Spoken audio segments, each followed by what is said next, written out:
നിലവിലെ സാഹചര്യത്തിൽ ഇപ്പോൾ കേരളത്തിൽ എന്നല്ല ഇന്ത്യയിൽ തന്നെ എവിടെയും സ്ഥാപിക്കാത്ത ഒരു 400 അടി ഫ്ലക്സ് ആണ് ഇപ്പോൾ നമ്മൾ നിലമ്പൂർ മുണ്ടയിൽ സ്ഥാപിച്ചിട്ടുള്ളത്. വളരെയധികം സന്തോഷത്തോടെയാണ് ഞങ്ങളും ഫാൻസും വരുന്ന വേൾഡ് കപ്പിനെ വരവേൽക്കാൻ നിൽക്കുന്നത്. ഇക്കുറിയും നമുക്ക് വളരെ പ്രതീക്ഷയോടെയാണ് നമ്മൾ ഇറങ്ങണത്.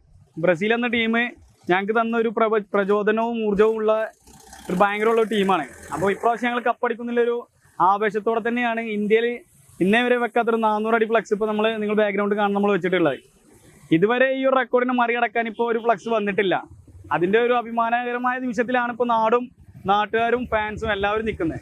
അതിലും ഞങ്ങൾ ഭയങ്കര അഭിമാനത്തിലാണ് നിൽക്കുന്നത്. കാരണം നമ്മുടെ നാട് ഒന്നുകൂടി അറിയപ്പെട്ടു. എല്ലാ മീഡിയകളിലും വാർത്തകളിലും സോഷ്യൽ മീഡിയകളിലും നമ്മളിപ്പോൾ നിറഞ്ഞുകൊണ്ടിരിക്കുകയാണ്.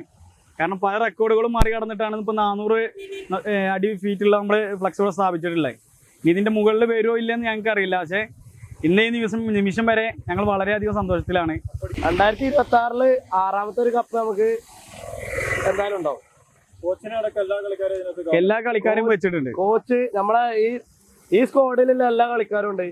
പിന്നെ ഒരു ട്രിബ്യൂട്ട് ആയിട്ട് നമ്മളെ ജോട്ടനെ വെച്ചിട്ടുണ്ട്, പോർച്ചുഗലിന്റെ മരണപ്പെട്ട. പിന്നെ ഇന്ത്യൻ ടീമിനെ വെച്ചിട്ടുണ്ട്. അങ്ങനെ എല്ലാം ഉൾക്കൊണ്ട ഒരു ഫ്ലക്സാണ് ഞങ്ങളിത് വെച്ചിട്ടുണ്ട്. കാരണം ഒരു ഫുട്ബോൾ ഫാൻ എന്ന നിലയ്ക്ക് അതൊക്കെ നമുക്ക് ഉൾക്കൊള്ളണോ. കാരണം ഇന്ത്യ ഫുട്ബോളും വരണം എന്നുള്ള ഒരു ആഗ്രഹത്തോടെ അതിന്റെ ഫ്ലക്സ് വെച്ചിട്ടുണ്ട്. അപ്പോൾ ബ്രസീൽ എന്തായാലും അതെ, ബ്രസീൽ എന്ന് പറഞ്ഞാല് എക്കാലത്തും മികച്ച പ്ലെയറിനെ ലോകത്തിന് തരുന്ന ഒരു രാജ്യമാണ്. അപ്പൊ അതിൽ ഞങ്ങള് നെയ്മറിനെ മാത്രം കണ്ടിട്ടല്ല, അതിൽ കളിക്കണ എത്ര ആളുണ്ടോ അത്രയും ആള് ഞങ്ങളെ മെയിൻ പ്ലെയേഴ്സ് തന്നെയാണ്. അപ്പൊ അവരൊക്കെ ഉൾക്കൊള്ളുന്നുണ്ട്. അവർക്കൊക്കെ ഒരു ഇടം കൊടുത്തിട്ടുള്ള ഒരു ഫ്ലെക്സ് ആണ് ഇത്. മണിക്കൂർ ഞങ്ങള് ഒരു 4 ദിവസമാണ് ഇതിന്റെ ഫുള്ളായിട്ടുള്ള ടൈം. ഫ്ലെക്സ് സ്ഥാപിച്ചത് എത്രയെന്ന് വെച്ചാൽ ഒരു 7 മണിക്കൂർ ഫ്ലെക്സ് ഇതുമ്പോൾ വെക്കാനായിട്ട് ടൈം കൊടുക്കുന്നുണ്ട്.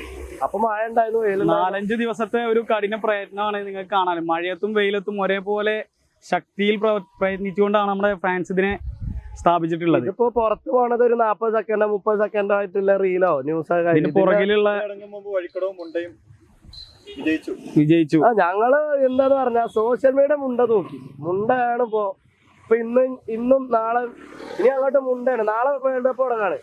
വേൾഡ് കപ്പ് തുടങ്ങി കഴിഞ്ഞാൽ നമ്മളെല്ലാരും കളിയിലെ ശ്രദ്ധിക്കുള്ളൂ, പുറത്തൊന്നും ശ്രദ്ധിക്കൂല. അപ്പൊ അതൊക്കെ മുണ്ട പടരും. ഫുട്ബോളിന്റെ മക്ക എന്നറിയപ്പെട്ട മലപ്പുറം